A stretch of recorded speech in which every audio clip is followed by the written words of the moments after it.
By constructing the correct mindset, you will not only feel more powerful, you will be more powerful, you'll achieve more amazing things. You will be greater, you will be happier. With the same car, the same woman, the same house, the same income, the same everything, but change the lens and you can view the world differently. If you never make a mark on the world, then you effectively never existed. And when you're gone, nobody will care. Do you want to live in obscurity forever and be invisible and not matter and have an easier life? I would argue that it's not easier, because in your heart and in your soul, you're going to feel guilty knowing you could have been something you're not. Or do you want to try your absolute best and struggle and suffer every day of your life, paying the rent for all of the amazing things around you? We pay endless rent. We pay rent for our bodies. We pay rent for our relationships. We pay rent to keep our kids. We pay rent to keep our business. We pay rent to keep our freedom. Every single day is work to pay the rent. It's absolutely never ending, and you have to make that choice. So if you have a pen and paper in front of you, you need to decide. Do you want to be invisible with a lower rent bill, or do you want to be important and work hard and suffer to make sure that the rent is paid? It's a choice you must make, and it's binary, and you must be extremely dedicated towards the decision you finally make.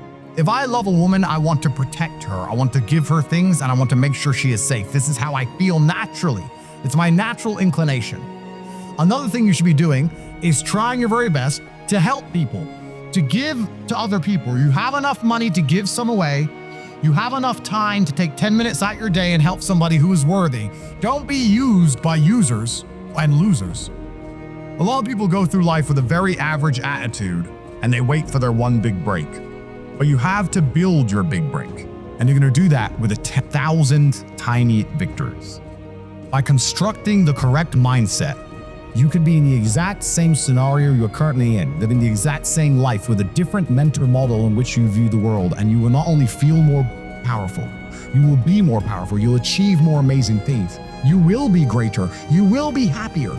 With the same car, the same woman, the same house, the same income, the same everything, but your mind changes the lens in which you view the world. Lenses change things. Rose-tinted glasses, perhaps dark glasses. You can put glasses on, change the lens, and you can view the world differently by changing how your mind is constructed. You'll be pretty good at things. If you're born with the mentality that nobody should suffer, you're always going to be shit at things.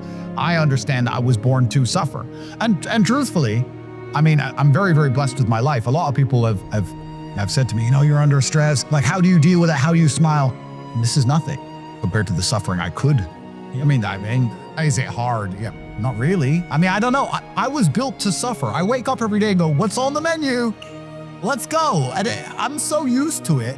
I'm kind of excited by it. The only period in my life where I could say where everything was genuinely perfect was about a month before I was arrested. And I've never been so anxious. I felt so anxious. I was in Dubai, all those videos from Dubai with the Bugatti and the big mansion and all the girls and everything. And me and Tristan were sitting around the pool. And I remember I've said this on every podcast. I'm going to say it again for the people at home in case their life's going good. I feel comfortable with the suffering because I feel like I have a direction and an objective. When I have endless suffering, I'm like, okay, well, I know what I need to do now. What's more frustrating? A video game where you can't beat the final boss? Or when you play those games and you get lost and you can't find the next part and you're just going around in a circle. I've been in this room. Just going around and going around in circles. Those are the games that piss me off more than the game where I'm trying to beat the guy I can't beat. I'm happy fighting an enemy I might not be able to beat. I'm much more anxious when I'm lost. So I think when you accept that suffering is part of life, you get good at suffering and then you get good at things. If you're going to go through the world trying to make the world sufferless and yourself not have suffering, well then you're going to suffer more than anything. How successful you are in life is directly correlated to your stress tolerance. In fact, it's more correlated to your stress tolerance than anything else. Forget IQ, forget most nearly anything. If you're the guy who can deal with more stress than anyone else, you're gonna end up in the position where you're dealing with more stress than anyone else. And those positions, one way or another, pay. Because no one else will do it. I'm telling you, because that's the only way you can even separate yourself from the labor market in general, right? I can put myself in a position to do what others won't do. You gotta put yourself in a very stressful place. And that's the same with everything. It's the same with every fighting champion. They take the shot. I want the belt now. 2 days notice. I'll take it. That's how I won my first world title, 2 days notice. So why do they become champion? Because they were the guy ready to fight for a championship without a training camp. They're that guy. So a lot of it is down to stress tolerance, but it is really interesting how these things apply to the individual and how these things apply to the macro. And then I also said that men are judged on our competence. We're only judged and we're only cared about for what we can do. Right. Nobody gives a shit about our feelings. Nobody gives a shit about this all poor him. No one gives a fuck. If you're not useful to somebody or something, you can die in a ditch. Yeah, right. Not only do women not care about you, society doesn't care about you, and other men don't care about you. We all want useful friends. I don't want no useless next to me. I don't know you. You can't do Yeah, those are the worst. Those are the worst. I hate them too. Or leeches. They're leeches. I'm misunderstood when I say these points. They think I'm saying don't love your wife. I'm not saying that. I'm not saying don't protect your wife. I'm not saying don't respect your wife. I'm not saying don't have a relationship with your wife. I'm not saying don't love your wife. I'm not saying any of those things. Yeah. What I'm saying is that you're the man of the house, and that your power as a man is going to be amplified by the other men you know, and that you should be part of a clan or an army that makes you as powerful as possible, and that is man's business. And she is benefiting from all of that. She gets financial protection, she gets physical protection, she gets a whole bunch of benefits from you being a man with your guys doing your man things. She ain't in charge of you. It's not her business to tell you how the world works because she doesn't know. And it's not her business to tell you how to be a man either. It's her business, and be happy and be safe and be rich and make you smile, and that's her job. Because our job as men is to suffer all the time and be basically miserable. That's our job, and to get enough money so that we can make our kids and our women happy. You get to smile, you get to be happy, you get joy. You have that peace of mind because I gave it to you. Yeah. I gave it to you because you ain't got to work, you ain't got to do nothing, you don't know anything. You look at the clouds, you're happy. I'm glad for that. By extension, by logical extension, if you're the kind of person who's impressed by clouds, I would argue you're not allowed to have a differing point of view to mine because you don't know shit. You don't know anything. So when I do something or say something, even if you don't understand it fully, tough, get over it, or leave and find another famous billionaire. Right. Good luck. But that's just the bottom line of it. I really believe the reason I have the adoration of females is because they're with a man who they never have to babysit, they never have to motivate, they never have to convince to put the video games down. They never have to sit and say to him, oh, it's gonna be okay. Like, I'm a rock. My life's great and it's on track with or without you. And I'm fine all the time. And when I have huge problems, because they do come up, I don't even mention it to my wife. I'm mentioning it to her to feel better. I mean, she can't fix my shit. So I wouldn't even, if let's say I lost $3 million in a day, which has happened before, I didn't even tell my girl. What am I looking for? Sympathy? Sympathy ain't gonna buy me money, ain't gonna put the money in the bank. So what the fuck? Like, I'm a solutions-based man. You tell me who I can talk to about getting my money back, and I'll talk. I didn't talk to my chick about it. She's, yeah, Bitcoin. Oh, I'll make you a coffee, dear. That doesn't help me.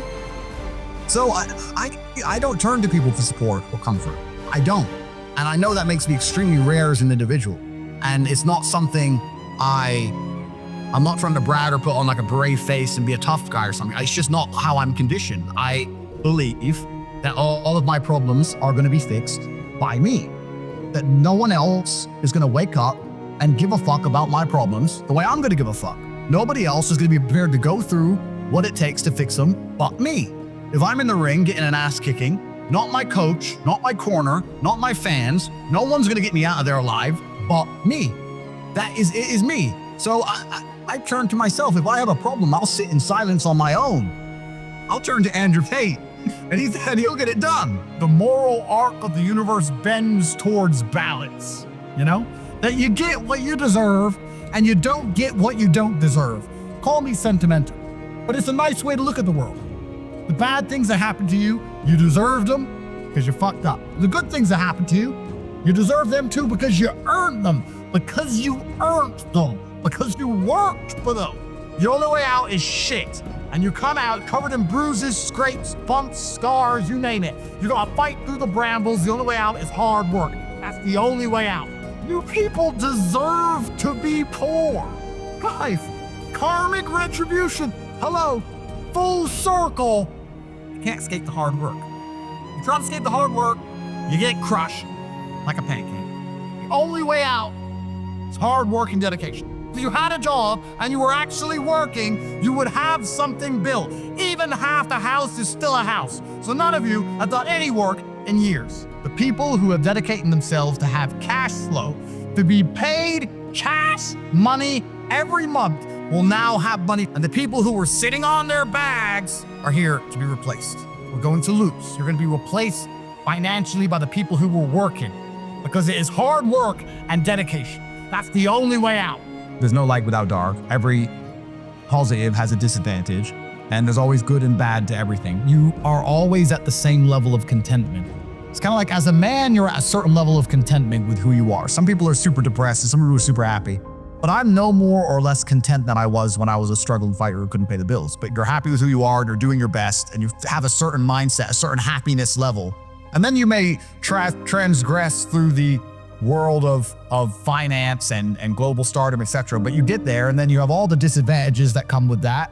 And then you have the advantages also. I'm not complaining, more money, more problems, but at least you're rich. Then you're at the same level of contentment. I don't think you're any more or less content anywhere along the journey. Pretty similar to air resistance. As a car is trying to go faster and faster, the wall of air it's competing against gets stronger and stronger. And I do believe where you get to in your life is down to how aerodynamic you are as an individual. How much stress can you adopt?